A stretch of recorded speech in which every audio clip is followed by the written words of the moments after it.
Здравствуйте, друзья! В эфире «Геоэнергетика Инфо». С вами Радайкин Максим. И я, Борис Марцинкевич. Всем добрый день. США обуздали цены на нефть, по крайней мере, так заявили. Министр финансов США Бессант, цитирую, «Россия могла заработать еще больше денег, но благодаря США не заработала. Как вы видите, панические прогнозы 150, 200 или даже 250 долларов за баррель не сбылись». Тем временем в Европе баррель сырой нефти продаются уже на спотовом рынке в районе 150 долларов, а на Шри-Ланке некая партия ушла за 286 долларов. Борис Леонидович, пожалуйста, поделитесь с нами, как же все-таки США обуздали рынок, что не допустили поднятия цен или допустили? Вообще, эта история о дважды блокированном Ормузском проливе и прочие веселые истории журнал «Покажет наш» становится действительно и смешно, и грустно. Грустно, потому что рынок идет в разнос, такая волатильность цен ни для кого не полезна, закончится это может мировой рецессией, а это не полезно никаким поставщикам, в том числе и России. Если страны дойдут до того уровня, когда просто не смогут покупать нефть, будет грустно, потому что восстанавливать объем спроса – это такой серьезный процесс и требует внимания. Что касается Соединенных Штатов, ну, с одной стороны, надо отдать должное, все-таки Вашингтон – это не Брюссель.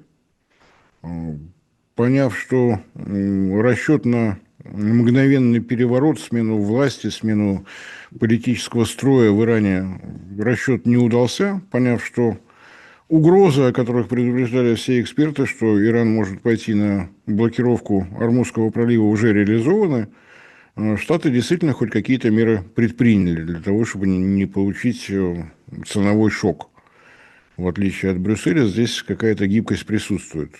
Напомню, что были приостановлены санкционные меры не только в отношении российской, но и иранской нефти. И это действительно удержало котировки. Тут важно понимать, что сейчас разница между тем, что мы видим на биржах, а на биржах сейчас торгуются июньские фьючерсы, обещание поставить нефть в июне месяце по определенной цене, обещание ее купить. И то, что происходит на рынке спотовом, то есть там, где непосредственно люди работают вот с этой черной, коричневой, иногда даже зеленой жижей, это теперь уже все больше и больше разница. Дело в том, что все танкеры с нефтью, которые сумели покинуть Персидский залив до начала события, добрались до своих конечных потребителей. Сейчас формируется совершенно новый нефтяной рынок, рынок дефицитный. Да, есть обходной маневр у Саудовской Аравии, тот самый магистральный нефтепровод Ист-Вест, Восток-Запад, который был построен в 70-е годы во время войны Ирана и Ирака и начавшейся танкерной войны, так называемой. То есть сделали на всякий случай, совершенно не будучи уверенным, что это как-то оправдает себя, но тем не менее сейчас работает. Мощность нефтепровода 7 миллионов тонн нефти в год, из них 2 миллиона тонн – это нефтеперерабатывающие заводы, которые обеспечивают внутренний спрос самой Саудовской Аравии. Порт Янбу на побережье Красного моря, его нефтеналивные мощности 5 миллионов баррелей в сутки. Вот это то, что осталось. Но даже с этим, судя по заявлениям Сауди Арамко, возникли проблемы. После атаки беспилотниками объемы поставок по нефтепроводу снижены на 700 тысяч баррелей в сутки. Видимо, что-то не удалось отремонтировать или еще какая-то проблема. Тем не менее, они сказали, что в течение месяца будет еще и вот здесь спад. То есть получается, что из 20 миллионов баррелей нефти, которые ежедневно проходили через Ормузский пролив по итогам 2025 года, при этом в этом объеме не учитывалась нефть самого Ирана, вот то, что осталось. 5 миллионов баррелей, и то, может быть, это уже и 4. Еще один обходной нефтепровод есть на территории Объединенных Арабских Эмиратов.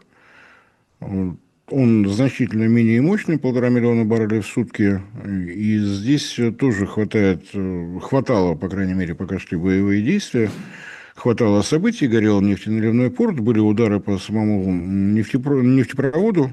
То есть сказать, что Объединенные Арабские Эмираты по-прежнему поставляют 1,5 миллиона баррелей, сейчас не получается. Там получается зарабатывать огромные деньги у страховых компаний, поскольку страховая премия в течение суток может меняться в 10 раз. Летят БПЛА, нет, не летят, снижаем. А, вот зато прилетела крылатая ракета. Прекрасно, повышаем. Быстренько все, не попали, отлично. А вот танкер горит в порту, повышаем, ну и так далее. Все это грустно. Переговоры, по крайней мере, первый раунд закончился ничем. Американской делегации предложили вернуться в Вашингтон, я бы так сформулировал, потому что те требования, с которыми приехала команда от мистера Трампа, ну, ни в какие ворота не лезли. Верните нам обогащенный уран. Почему вам? Кто вы такие? Почему мы это должны делать?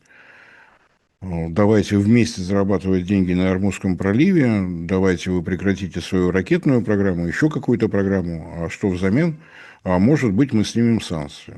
Ну, в общем, не будем это, пусть господа политологи объясняют, что к чему.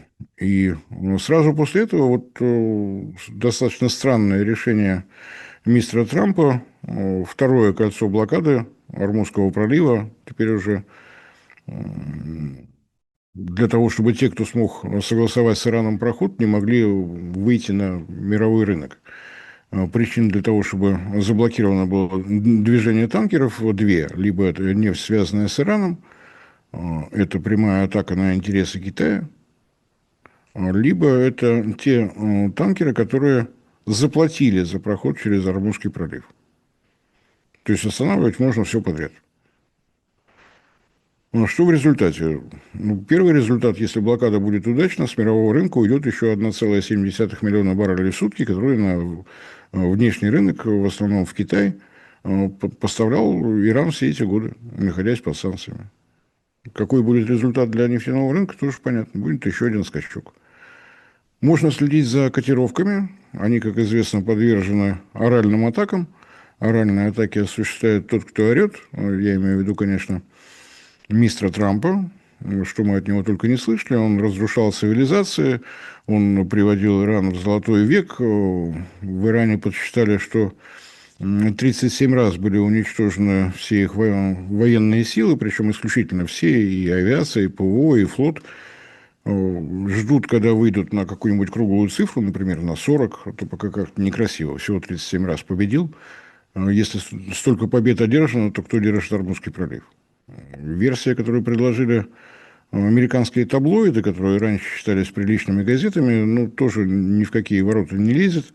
Иран ставил морские мины и не запомнил, куда поставил, где они сейчас находятся, никто не знает, поэтому разблокировать очень тяжело. Я пытался себе представить картинку. Иранский сухогруз, доверху заполненный минами, накурившаяся чего-то доброго команда швыряет пачками мины вправо, влево, там, за корму, куда угодно, и в таком же виде куда-то уходят. Потом по прибытии на берег у них спрашивают, мины поставили? Да. Куда? Не помню. Ну, нормально. Чуши мы наслушались много. Тем не менее, тот самый Бессет, с которого разговор начался, действительно отказался продлевать снятие санкционных мер. И опять же, не только в отношении российской нефти, но и такая же заявка от него, что 20 апреля в 00 часов по какому-то там средневосточному времени санкции возвращаются и на иранскую нефть. И вот на этих условиях они сейчас идут на второй тур переговоров. Сказать, что мы ожидаем чего-то хорошего, нет, не приходится. Что может быть самого рискованного в этой ситуации, когда идет как там, в общем, Дональд Трамп и министр финансов, два мужика блокировали, не разблокировали, заблокировали. В общем, непонятно, что они делают. Но в Иране и в Сане аккуратно предупредили о том, что рассматривают со всех сторон Баб-эль-Мандебский пролив. Если они его хорошо рассмотрят и примут решение, то это будет еще один удар по всей системе мировой торговли, потому что в этом случае основные покупатели нефти Саудовской Аравии, находящиеся в Азии, получат еще один удар. Если нельзя пройти через Баб-эль-Мандебский пролив, то остается путь только через Суэцкий канал, который и так переполнен. Первый момент. Второй момент. Не просто так есть название у нефтяных танкеров «Суэцмакс». Это танкеры, рассчитанные на то, что они могут беспрепятственно проходить Суэцкий канал. 1 миллион баррелей на борту. Ну, хорошо, вы выходите в Средиземное море, вам надо попасть в Азию. Значит, это путешествие вокруг Африки, это увеличение фрахта, сроков фрахта. Фрахтуют танкеры обычно на круговой маршрут, загрузили, разгрузили, пустой пришел обратно еще раз под загрузку. Такой круговой рейс при благоприятных условиях на море и трезвом боцмане будет занимать порядка 90-100 дней со всеми отсюда вытекающими. Если пересчитать при нынешнем уровне стоимости фрахта, если он не вырастет после всего происходящего, то для покупателей в Южной Корее, в Сингапуре, в Японии это $29 на баррель просто фрахт. Без стоимости страховки, без стоимости бункеровки. А дополнительное топливо при таком маршруте потребуется. А в Африке бункеровка сейчас качественно поставлена только в Кейптауне, ну и так далее, и так далее. Вопросов больше, чем ответов. А Суэзмаксов меньше, чем требуется для того, чтобы вот такие выезжи по морю устраивать. Таких судов на планете около 600 штук, но свободных от длительного фрахта, не находящихся на капитальном ремонте, чуть больше 100. А требуется больше 250. Так что в том случае, если Иран, посмотрев вот на эти гастроли Погорелого театра, решит, что надо с этим как-то бороться, ну, вот метод борьбы может быть выбран вот такой. Понятно, что это попытки Соединенных Штатов, раз не получилась вот эта операция, которую они назвали как там эпическая гадость, радость, ярость, эпическая ярость, не получилось, сейчас начинается какая-то экономическая ярость. Попытка экономического удушения Исламской Республики Иран, которая может обернуться удушением всей мировой экономики как таковой. Напоминаю, что страны Персидского залива – это отнюдь не только нефть, это изжиженный природный газ, и не только Катара, но и Объединенных Арабских Эмиратов. Это до 30% мирового производства азотных удобрений, которые производятся из природного газа. Это более 30% метанола. Только Иран – это 15% мирового рынка метанола. Ну и так далее. Уже на 30% выросли цены на алюминий после того, как летающие приборы Ирана модернизировали ряд алюминиевых производств. Так что чем дальше, тем хуже. Перебои с поставками газа и азотных удобрений – это риск резкого увеличения стоимости продовольствия. Азотные удобрения, напомню, на всякий случай, требуют прежде всего рис, требуют прежде всего кукуруза и все соевые. Я перечислил, по-моему, добрую половину рациона азиатских стран. Вот по всему этому может быть нанесен удар. Индия, вроде бы весенний сев прошла удачно. У них были хорошие запасы, сформированные в прошлом году. Но напомню, что в Индии 3 урожая, и в июне, в июле предстоит еще и летний сев. Вот здесь уже могут возникнуть проблемы. Индия испытывает двойной удар. Она не только импортировала готовые азотные удобрения, карбамид, аммиак, аммиачную селитру, но и те заводы, которые есть у самой Индии, работали на СПГ, которые везли из Катара.